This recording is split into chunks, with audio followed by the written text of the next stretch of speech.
Assalamu alaikum and welcome to Unscripted with your host Shanaz Saddique.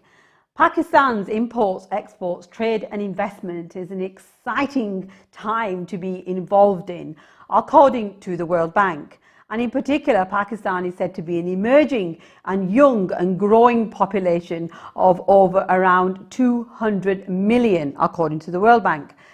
Pakistan is the second largest economy in South Asia after India, with a growing middle class and an affinity for UK expertise, products and brands. And there are good opportunities to increase UK exports and goods and services in this unsaturated and rapidly growing market. And that is the topic for today. And I have two very special guests with me. First of all, I have Afzal Shah, Head of Strategy for CPIC, and Mohammed Akhtar, Trade and Investment Secretary, Pakistan Consulate in Manchester. Assalamu alaikum and welcome. Thank you very much. Excellent to have you on the programme. Now, as I've just said in my intro, it can be seen to be a very exciting time for those people who are interested in investing in Pakistan, whether you be overseas Pakistanis or not. But first of all, I want to come to you, Afzal Shah. You're somebody heavily involved in the retail and property market. And the last 12 months or so, in terms of the pandemic, has been something of, let's just say, not so much exciting time for many industries. But for you, it's been very different, hasn't it? Yes, thank you very much, Shanaz, for having me on the program. Yes, it has been still very exciting because a lot of overseas Pakistanis has been showing a lot of interest in Pakistan, and they have been investing. And last 12 months, as you probably know, that the area which we are probably marketing ourselves is Gwadar. And Gwadar has a very promising future worldwide, because it is owing to One Belt, One Road initiative of China, where there are over 100 countries have already joined that initiative. And people are still investing heavily into Gwadar. Ordinary people are investing as well for their future and for the future of Gwadar as well, because Gwadar is going to be a new city on the model of Shenzhen, as it was a small city in China at times, and then it becomes a very big city and very big industrial town. With a lot of GDP now over there. And we have seen visiting Gwadar that there has lot of development work is going underway and things are happening. And also for the viewers' confidence that there's already trade has started, the shipping has started in Gwadar, and the goods have started coming and being exported to various countries, and it's going to Afghanistan, most of these goods. This is the situation currently. Very, very interesting. I'm going to move over to Mohammed Akhtar, who's the Trading and Investment Secretary for the Pakistan Consulate in Manchester. Mohammed Akhtar, can you just tell me, in terms of what Afzal Shah Saba just said, that in this particular sector it's been quite interesting and still very lucrative. But in your experience in the work that you do, has that been the case for all other sectors, and in particular the imports and export sector? Yeah, thank you very much, ma'am, for having me today.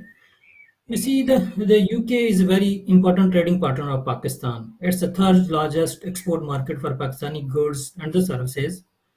And you see about 8% of total export of Pakistan are destined for the UK.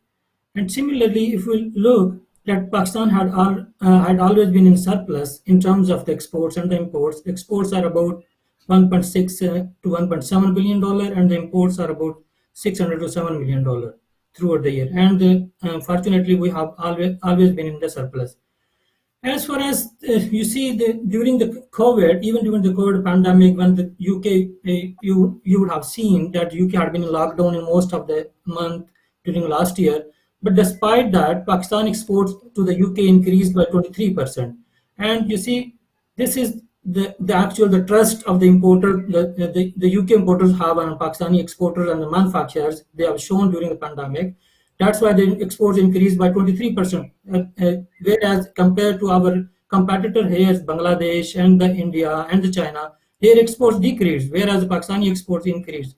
That's the trust that's building up with regard to the trade with the Pakistan. And here I would also say that the first time in the history of Pakistan, the Pakistan is going to achieve the target of the 2 billion exports to the UK. Before that, our exports had been within the region of 1.5 billion to 1.7 billion. But for the first time, we are going to achieve the target of 2 billion export to the UK. That's a big achievement because, despite the pandemic in the UK. I've got some figures here. Yeah. I just want to share with you. I was having a look in terms of the Department of and International Trade, and there's a fact sheet that comes out on a regular basis. The last fact sheet that we've got was released on the 14th of May, just a few days ago, really. And the next one is going to be on the 18th of June. The total trade and services exports plus the imports between UK and Pakistan was 2.3 billion in the four quarters ending end of 2020. The total UK exports of Pakistan amounted to 769 million in the first quarter at the end of 2020. And when it comes to UK imports, I was quite interested in this, was 1.5 billion in the four quarters ending 2020. What I wanted to ask here was the fact that we have an assumption that a lot of things come in from Pakistan, but there are also the export side from the United Kingdom, which also plays a very important part, doesn't it?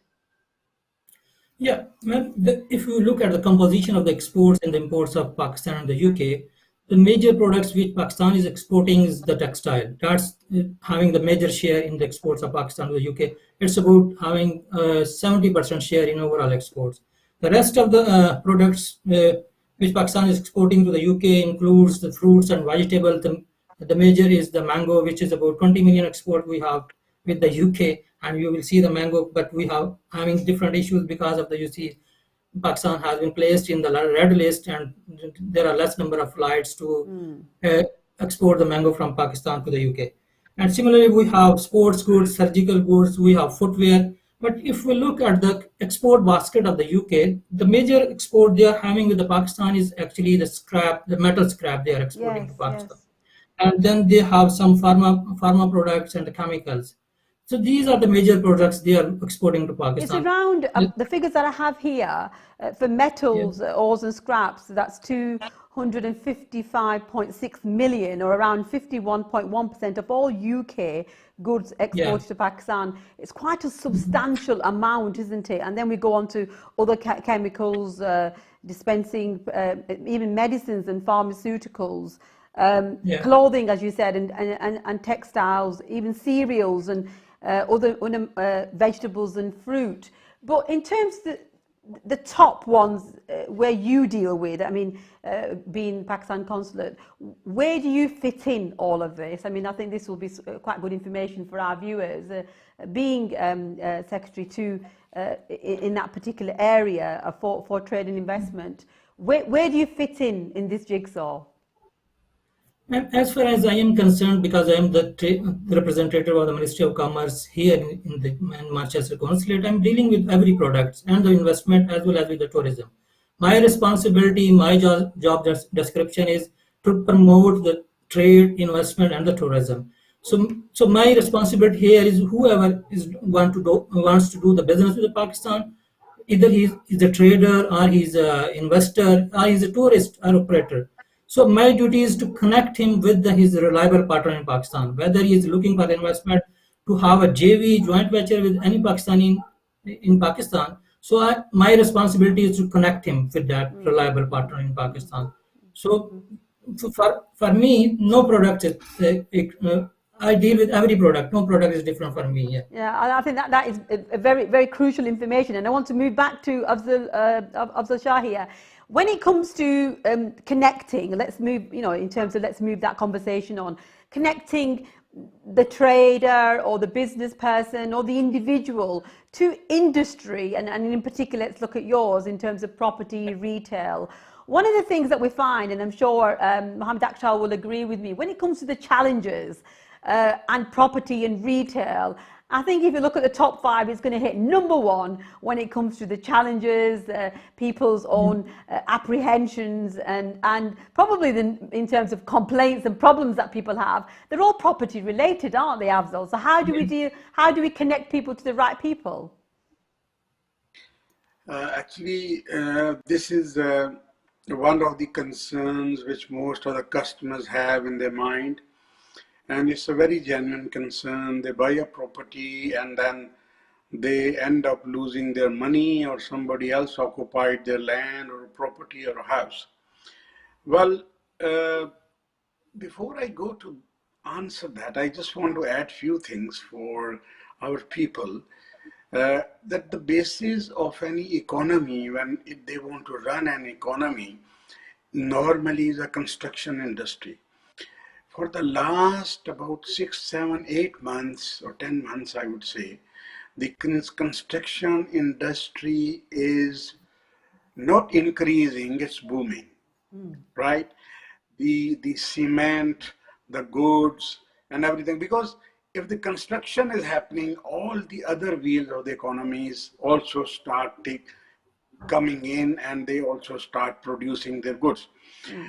Now, that is also very much heavily on increase. Secondly, if I may say, and this is a message because my background is from financial services, from the banking industry, that overseas Pakistanis have tremendous opportunity to open their accounts online with the banks. They can borrow the money to purchase a house there, or to buy their car or something like this. This facility was not there. And obviously this government especially is looking forward that the Pakistanis should be able to, overseas Pakistanis who probably, I have lived in Britain for a long time myself as well. Now my most of the time is in Pakistan currently.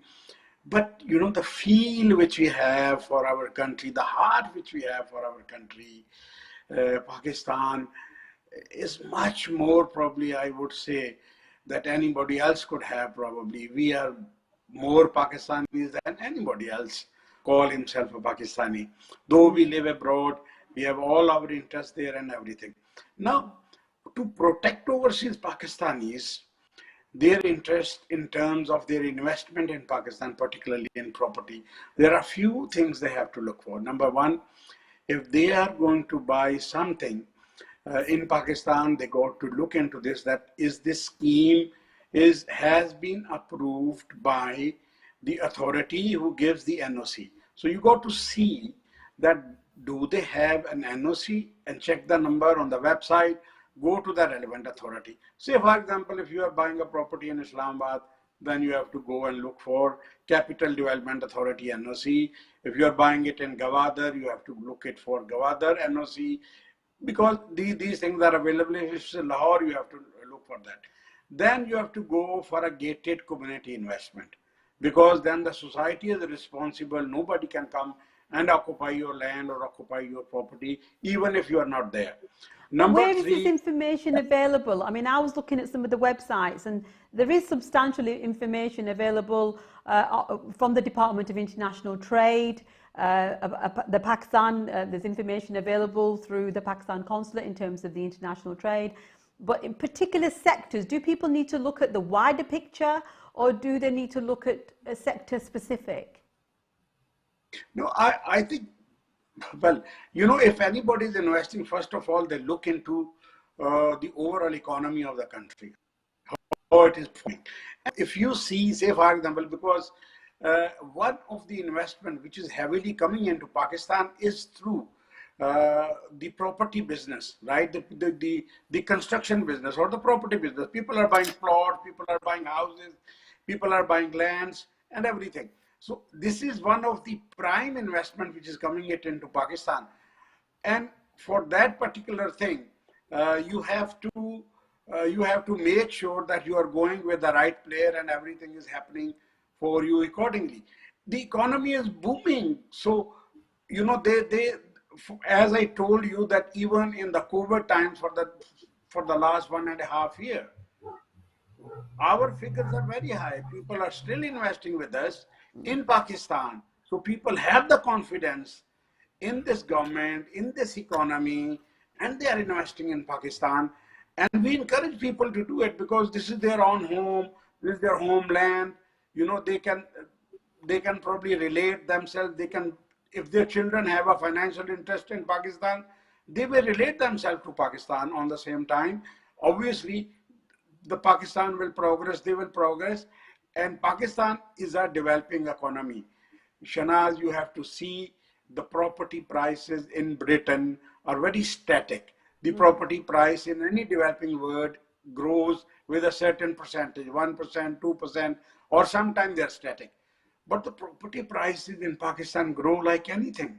It's out of, you know, you can imagine if you bought a property for, I don't know, I'm saying, say, 50,000 pounds, you could well imagine that in 10, 15 years time, it could be 500,000 pounds. You know, this kind of growth you can't get here or in established economies. So Pakistan is best for people to invest in terms of what they want to do with their money. And I would always recommend that, you know, with smaller amounts, you can buy small things, and then you can keep building yourself for bigger investments accordingly. I mean, one of the things that is said, in particular when it comes to South Asian markets and places like Pakistan, is the stability element. The fact that one government comes in and has one feel, it creates a certain vibe, and investors will look into it. But then when that regime changes or the government changes, then with that goes, you know, in terms of that planning and that strategic, that long-term planning. I mean, you're a strategic director. You'll understand what I'm saying, and I'm sure viewers will think that when you buy a property, you're thinking long-term. You're not buying a car that you might only keep for 4 or 5 years. You're talking long-term investment, and in many cases, you're talking a lifetime of investment. So how does that fit in when it comes to sort of the political, financial aspects of places like Pakistan? Well, actually, this is a very interesting question. First of all, I would say there's a lot of hype in media all the time, right? Pakistan has got a very fragile democratic system, very young that. So when one government comes, the other government start their own agenda. But I have seen, I think I have seen currently with this government that all the good projects of the previous government, they have taken it on board, and they are working on them, and they are trying to deliver those things. I mean, one of the examples I want to give you was that in 2019, Pakistan was ranked 108th for ease of doing business. And then soon after, it was 28 places better than in 2018. And there was a lot of media hype. And I think we had a conversation at that point about the fact that ease of business in Pakistan is very, very important to even though we still need to cross the T's and dot the I's, as we say, the technicalities, the challenges, the barriers, you know, and all those sorts of things. We need to make it relatively a lot easier for people to do business in Pakistan. And if I can bring Mohammed Akhtar into this, because you're somebody that encourages people. Well, let's just say, I won't say encourage, but you're somebody that tries and make it easier or make it more practical for people to do business. What's it like to convince people that who have let's say an idea, who want to trade or invest or do imports and exports with Pakistan, to give them the facts and figures that give them that ease of mind that yes, this can be done? Yeah, thank you. And first of all, I would like to have some comment about the property subject you have already raised. With the property subject is very critical for Pakistan, you see, and the government of Pakistan is very much cognizant of this fact that overseas Pakistanis are facing the issues regarding the properties, about the Kabza Mafia and this like things. So because of that reason, you see the Russian digital accounts, the concept, the initiative have been introduced by the State Bank of Pakistan. And by virtue of that initiative, the overseas Pakistanis are, you see, have been given the opportunity to invest in Pakistan. They can invest in Pakistan certificate. They can invest in stock exchange of Pakistan. You see, the fastest growing stock exchange in the South Asia, and they can buy the plots as well. You see, initially they have attached the DHA Defense Housing Authority with the Russian digital accounts. The one who is having the Russian digital account, he can easily invest in the DHA and he can buy the plot. And you see, What's been the take up on this? I mean, Mohammed Akhtar, what's been the take up from overseas Pakistanis? We've seen a couple of launches in the last few months in terms of within the United Kingdom.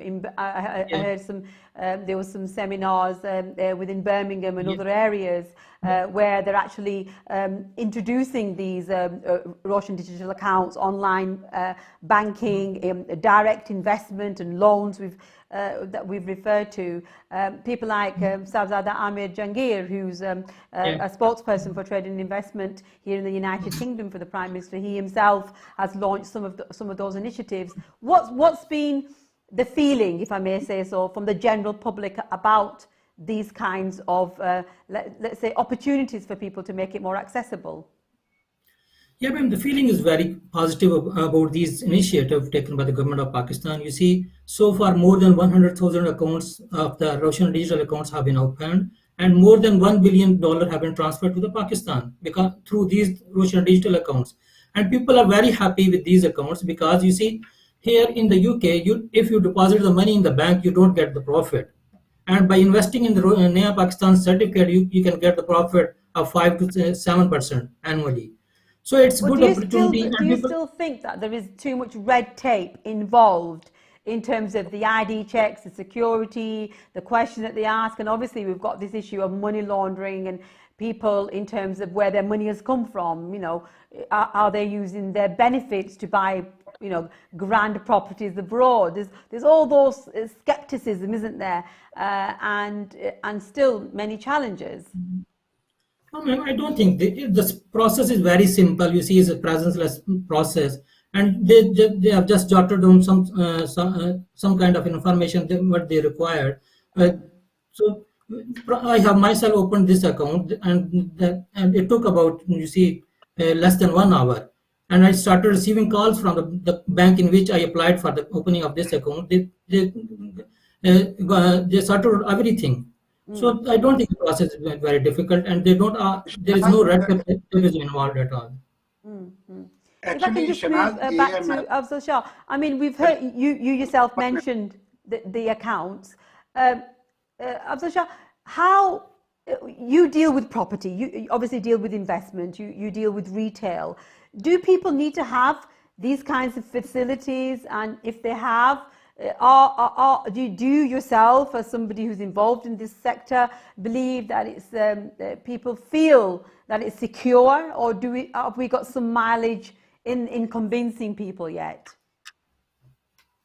Shanaz, I would like to give some information to my colleague who's already talked about the Russian digital account. Then when the Russian digital account was starting, I had few meetings. I was called by few banks because I have friends.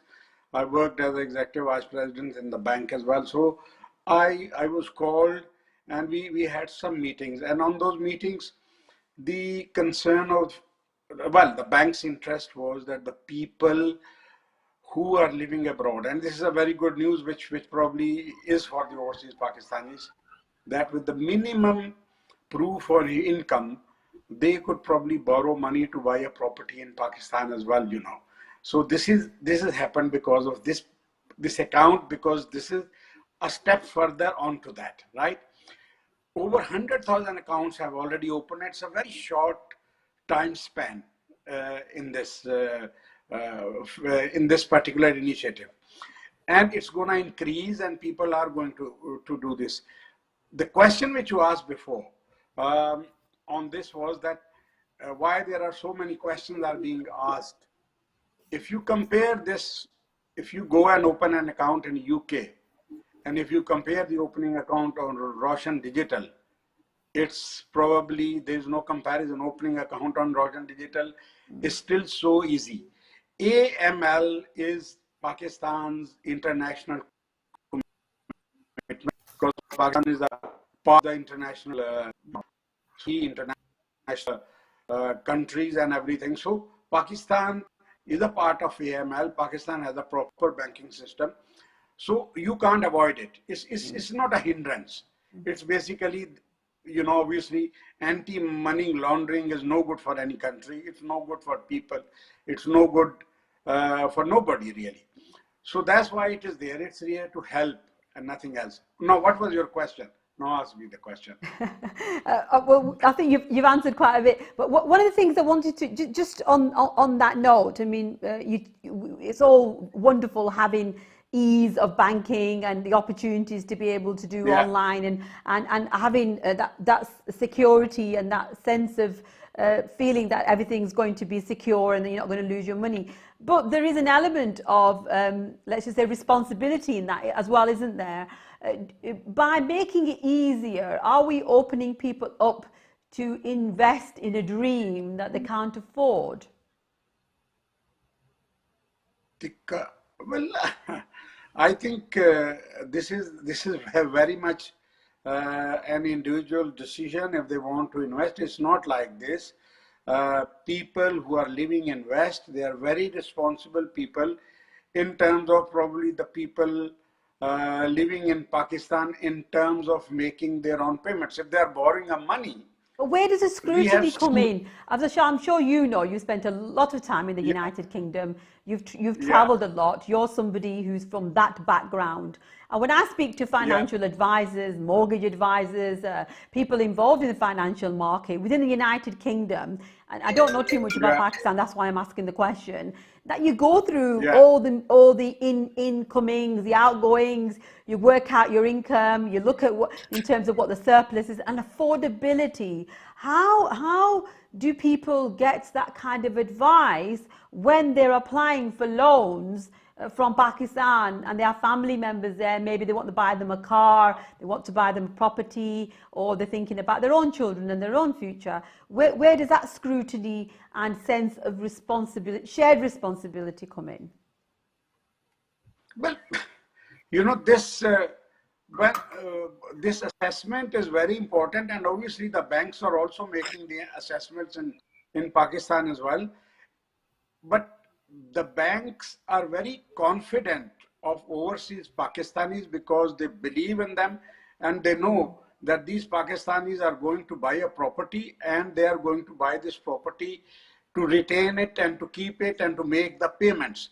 So an average person living in the West is more even if you look into the UK market, how many Asian people or Pakistani people, for that matter, if we are talking about only Pakistani community, their houses get repossessed or they fall behind in their payment? Hardly any, because they want to keep the payment. Generally, we are not stretching ourselves to the limit that we can't afford it.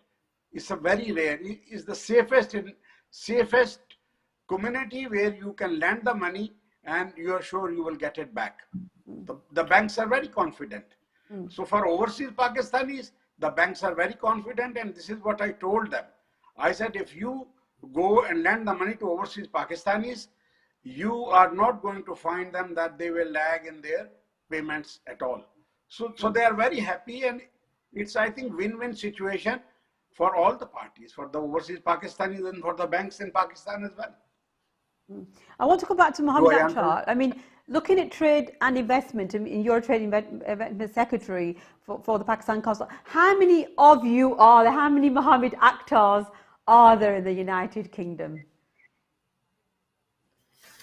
Well, first of all, I would like to say that we need to change the discussion a bit. You see, we are just encouraging the overseas Pakistani to invest in the property sector. There are other sectors as well for the investment. Of course. This is just one example. Yes. Yeah. This is just one example. You see, we need to encourage the businesses here in the UK, the Pakistani doing the businesses, whether they are doing import, they are doing export, they are manufacturing. They should go and invest in manufacturing in the export sector of Pakistan. You see, Pakistan have the multiple opportunity to export to the other markets. You can see that. You see, we have free trade agreements with the China, where we have the concessions at par with the ASEAN countries. Similarly, we have the zero rated market access in the UK market under the GSP Plus and enhanced framework, which was granted to 2014 to Pakistan. Similarly, we have market access in 27 EU countries. Like this, we have FTA with Malaysia, with Sri Lanka, with Indonesia, with Iran, and we have the GSP status in the USA as well. So we need to encourage the Pakistanis to go and invest in manufacturing in the industry, so that they could give the direct employment to the Pakistanis there, so that they could actively participate in the economic development at the manufacturing sector of the Pakistan.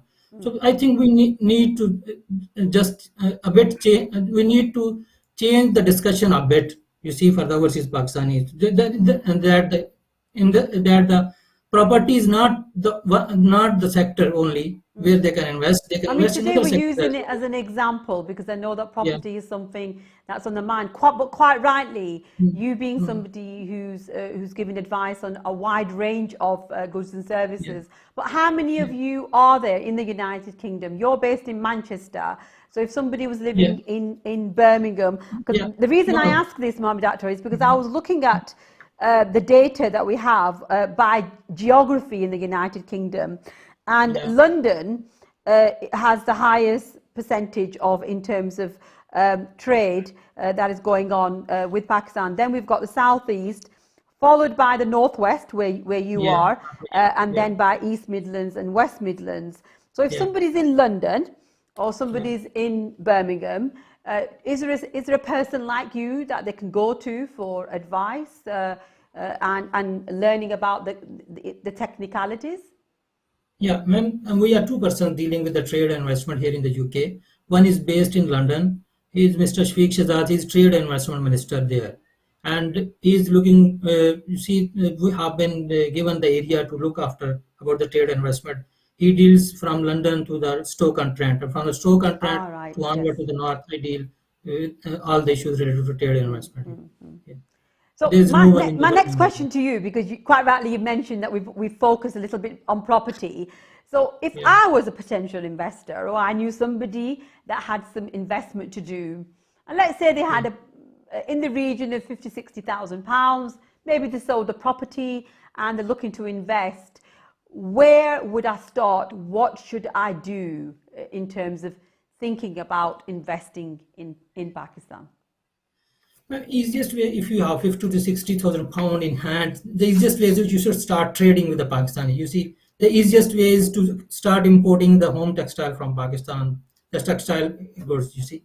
Because you see that Pakistan has a major share in the textile sector here in the UK. So you can easily access by importing the goods from Pakistan. They would be more competitive compared to the import from the Bangladesh or the China. So you can easily start a business from Pakistan. But if you want to invest, if you have more money to invest in Pakistan, you see Pakistan has categorized few sectors where we are looking for the investment from the overseas Pakistanis, where they should come and there is a potential to grow in those sectors. The first one is of the food processing sector, where they can invest in the food processing sector. There's a big market there. Similarly, we have the logistics sector. They can invest the textile, automobile sector. If someone wants to invest in Pakistan, and similarly we have information technology sector, housing, construction, and tourism and hospitality industry. What about fashion, Mohammed Akhtar? I mean, not just because I'm a woman interested in fashion, but I can see two dashing young men in front of me who know how to dress. Fashion is something that is a very, very hot when it comes to Pakistan, and I know, and I'm sure you will know, that probably on every street, every other street, there'll be a lady at home who will be importing in ready-made garments. Lots of fashion magazines are out there. We have all these fashion shows, even within the property sector, you know, all these big warehouses and big hotels showcase Pakistani fashion, don't they? So tell us a little bit about that in terms of the involvement and the revenue that can be generated from being involved within that sector. And this is this is a very attractive sector to invest in Pakistan as well, the fashion industry. We are lacking in this sector. You see, because of the lack of the expertise we have in this sector, we are unable to grow compared to our competitors here in the UK. That's why we are mostly exporting the home textile instead of exporting the ready-made garments, because mostly it is being imported from the Italy, or it is being imported from the China or the Bangladesh. But do you You think see, from a business point of view, Mohammed Akhtar, that yeah. perhaps there's a trick that's been missed here? That if you, like I said, if you look on every street corner, within homes, within small sectors, on a macro level, there's a lot of import coming in, and many garments, whichever sort of brand you look at, that there is a lot of garments that are coming in, but somehow it's been missed off the radar, or is it or perhaps it's not done as a business, it's done more of a hobby. Would you agree with me? No, ma'am, I don't think so, yeah, about this. Because you see the businesses in Pakistan, we have very good brands as well. They are exporting. They have the orders. You see, they are unable to receive the orders for about 10 to 20 years. You see, they have orders for, till 2045. Yes. So they are very big brands in Pakistan as well. They are very serious in business and they are doing very good. So I don't think there is any problem there.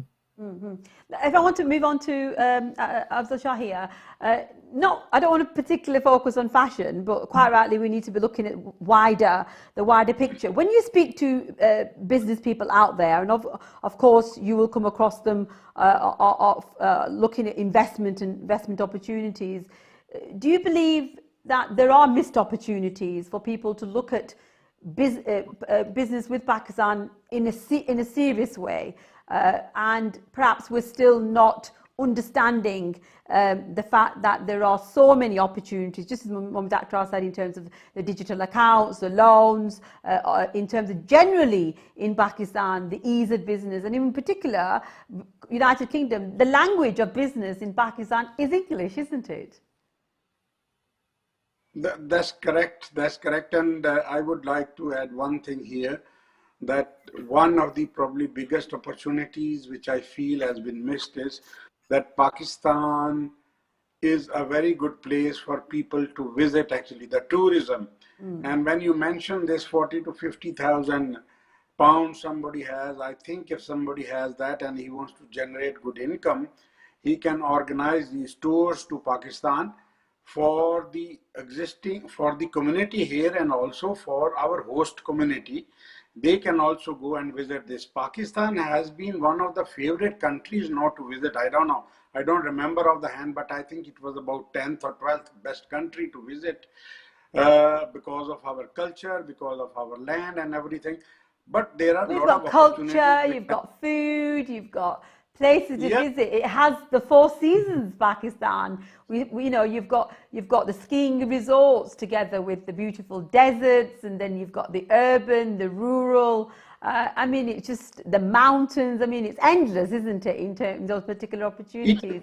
But like you said, do you feel that we're putting enough time and effort into ensuring that people see them as a business opportunity?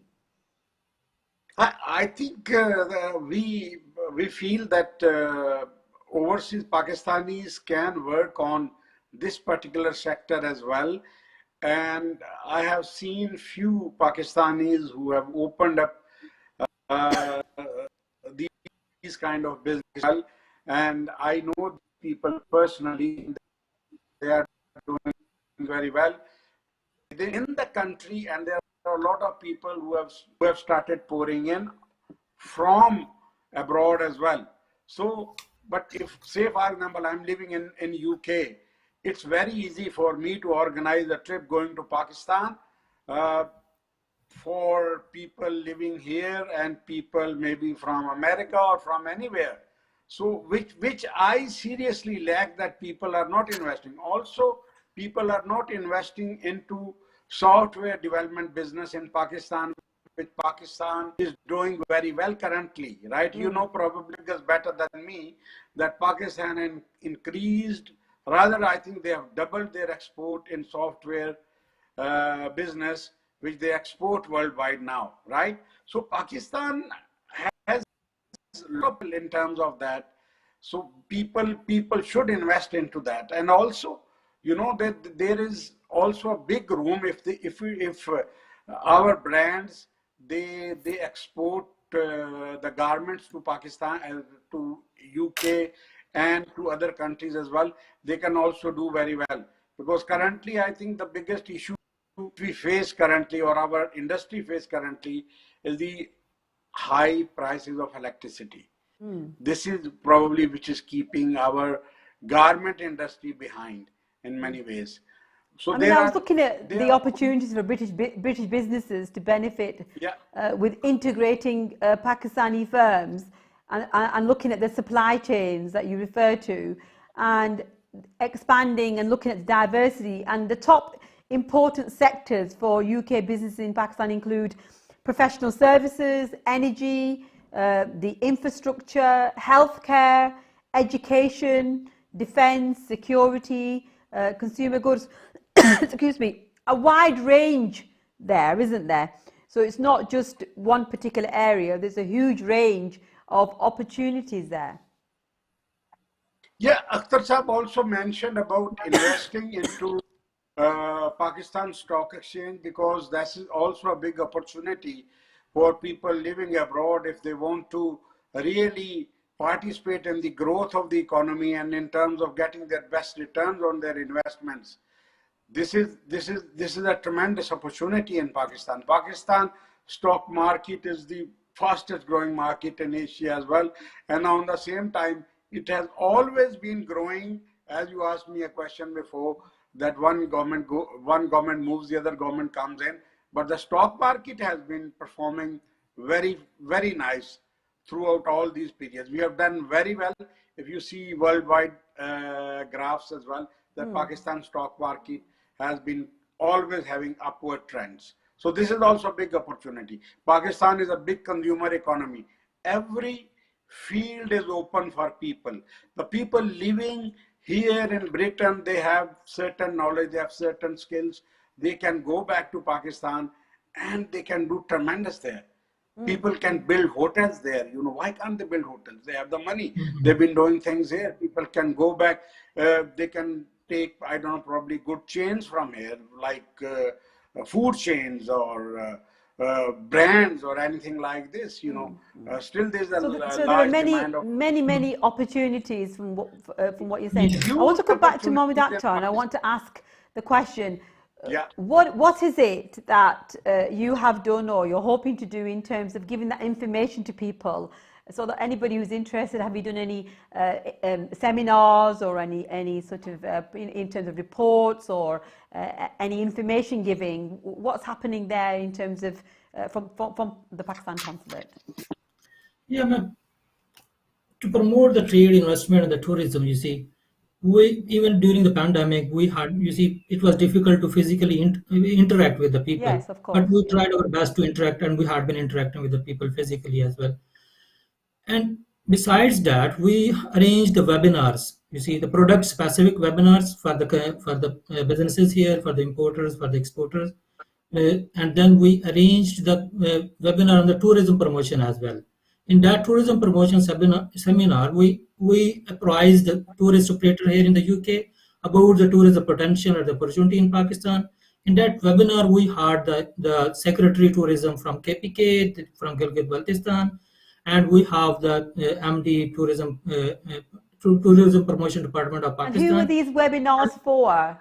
Were they for business community, individuals, the public? Who were they for? These were for the public as well as for the tour operators who are arranging the tours to the different countries and working in the UK.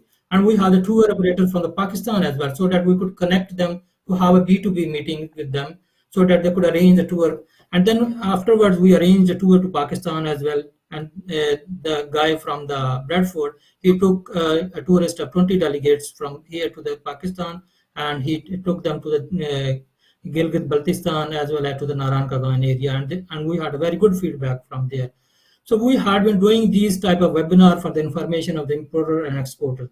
And besides this, we arranged a partnership agreement successfully between the Greater Manchester Chamber of Commerce and Industry as well as with the Federation of Pakistan Chamber of Commerce and Industry to develop the institutional linkages between them so that they could regularly interact instead of after interacting only interacting when we receive a delegation from Pakistan or we send a delegation from here to the Pakistan, then they get the opportunity to interact. We asked both the chambers to have a partnership agreement and engagement agreement. So they signed the agreement, and now they are continuously arranging the webinars. FPCCI arranging the webinar for the exporters from the UK, and the GMCC is arranging the webinar for the exporters from Pakistan. So they are linking the exporters and importers. So we are doing these activities during this pandemic as well. And finally, in the last few minutes, I'm going to open this question up to both of you.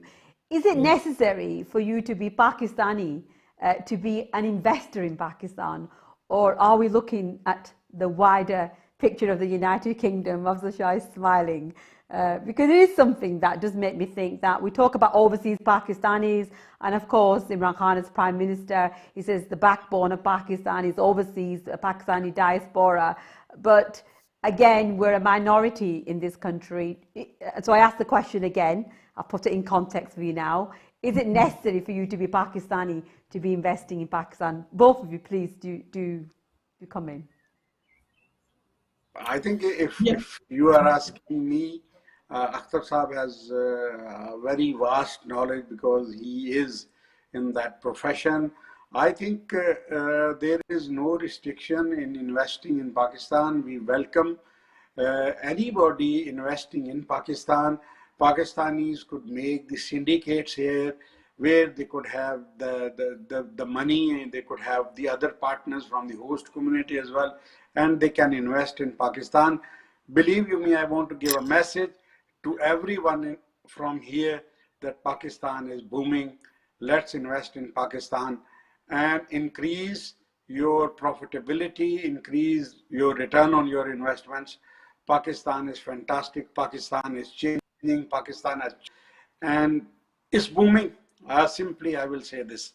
So there is no restriction, even in property business. If anybody want to invest from abroad, they can invest, but there is a way that there has to be a company to be formed, and in that company, he could buy the shares, and that company can own the property in Pakistan as well, and he will be the majority shareholder. So still people can own it, people can invest in Pakistan. There is no restriction. We welcome them, and now it's global village. We can invest elsewhere. Why can't they invest in Pakistan? Pakistan welcomes the world to invest there, and we are very hospitable people. We are very warm people, very friendly people, and I think Pakistan is going to prosper without any doubt. I certainly hope so. Mohammed Akhtar, would you like to come in on here on this? Yeah, I agree with Mr. Afzal Shah. Yeah.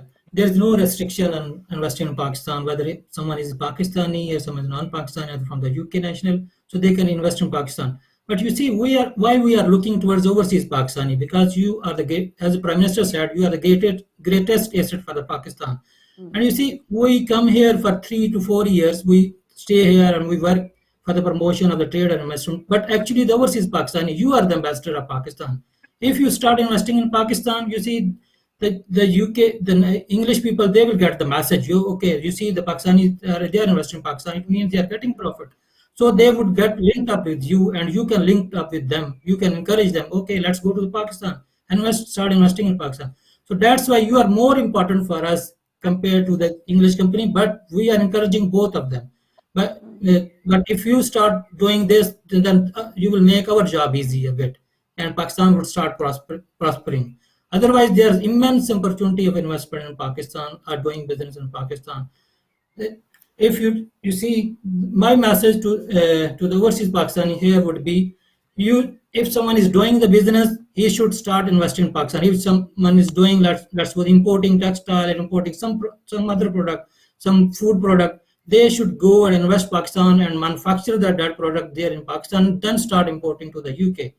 And the Pakistanis here in the UK, they should start visiting and inviting their friends, the English community here in the UK, to join them in visiting Pakistan, so that they could see through their own eyes. Because you see, if they could go to the Pakistan, then they could realize what the culture we have, how peaceful people we have, what the color of foods we have, and what weathers we have. Then they can get the true message. Absolutely, absolutely. So thank you for that. I'm just going to read something out. I mean, just listening to you two, it makes me want to pack my bags and go to Pakistan. So those people that are watching, it is a fantastic time. Obviously, we're with COVID and the restrictions on travel. Obviously, the red alert, inshallah, soon will be moving towards something, a normality. When I was looking at the importance of the economic importance of Pakistan, and I want to share this with you, and then I'm going to say goodbye. Pakistan does have a unique geostrategic location, the vast human resources, the huge untapped growth potential. Pakistan provides an attractive incentive and liberal policies for investment in sectors for the economy for foreign and local investors. And the international rating of Pakistan regarding the ease of doing business has improved, which is a positive sign. So on that note, I want to say thank you very much to my guests who joined me this evening. And I hope that you see this as a positive light on this beautiful day, on looking forward to your investment in Pakistan. Thank you for joining me on Unscripted with Shanaz Saddique.